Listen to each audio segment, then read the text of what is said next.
And my travels led me to a friend, and I visited a friend just to talk about business. I had no intention of furthering my spirituality or learning anything new.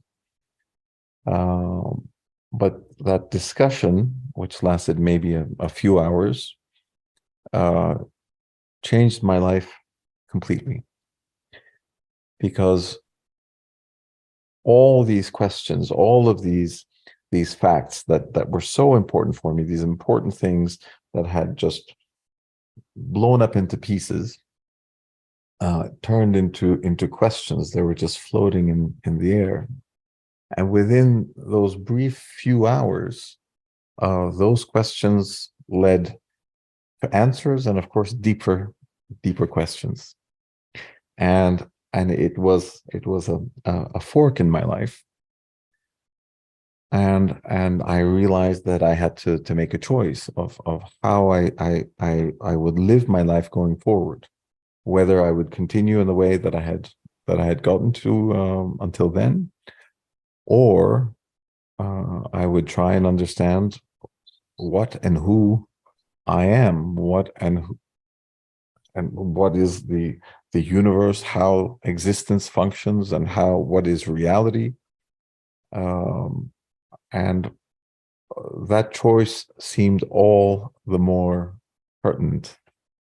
And that was maybe 15, 20 years ago. I don't know the exact time, but since then my life took a vast change, and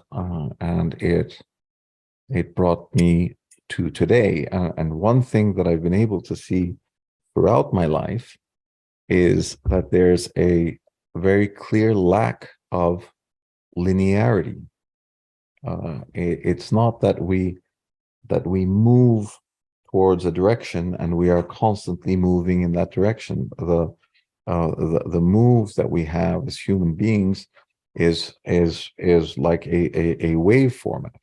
We are, or like a pendulum. We move away, we move towards, we move in one direction. That teaches us a number of things. Then we move in another direction, and that teaches us a number of things.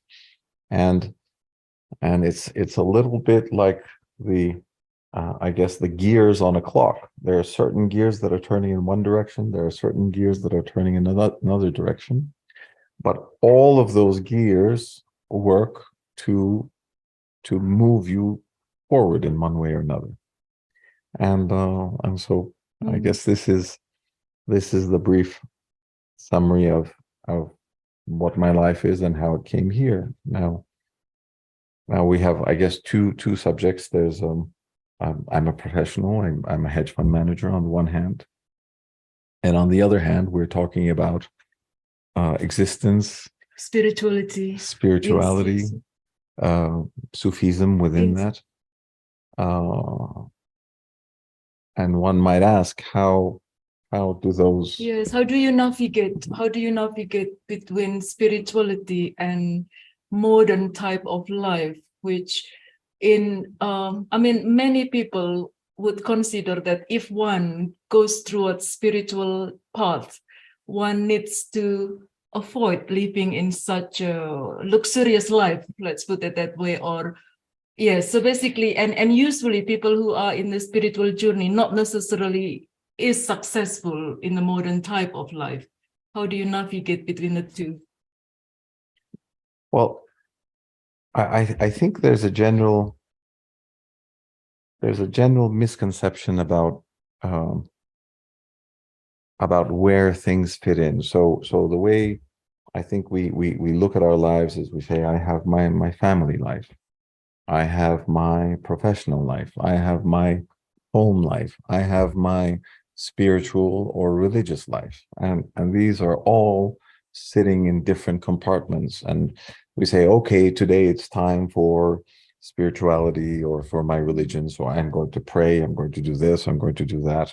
Now it's time for my work, I'm going to leave all of that spirituality behind, and I'm going to do my work. And I don't think the universe really functions that way.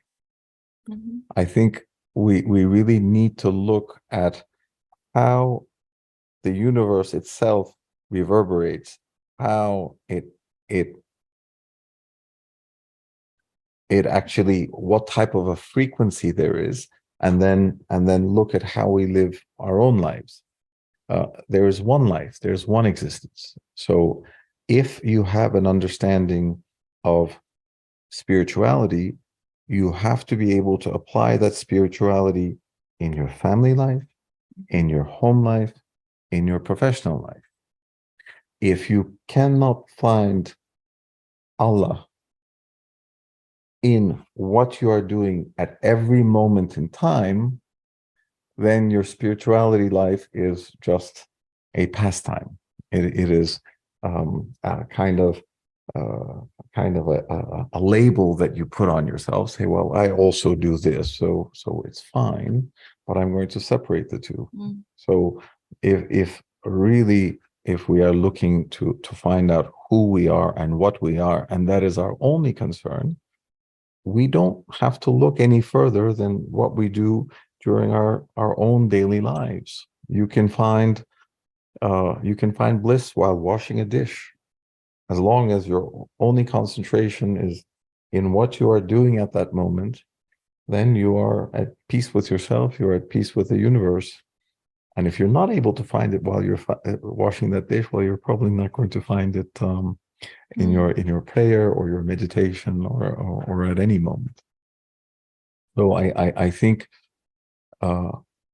we tend to separate these realities, whereas there's only one reality, there's only one existence, and we have to be cognizant of what that existence is, and reverberate that existence through everything that we do.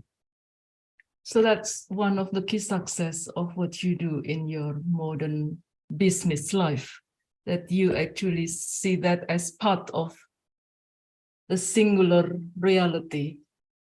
So there is no separation between this life, your business life, with your spiritual life. And you find enjoyment and bliss in doing what you do. That's absolutely true. It's when you move away from that bliss, when in your business life, if you introduce, one of the 7 sins, if you introduce greed, if you introduce fear, if you introduce jealousy, whatever it is, into your business life, you will cause suffering. You will cause suffering upon yourself. You will cause suffering upon those that you transact with. You will cause suffering upon those that depend on you, because you are misgiven. The misgiving isn't that you are not following a rule. The misgiving is that you haven't understood the reality of what you are, who you are, and how the universe functions. And that is why you're falling into what we call sins.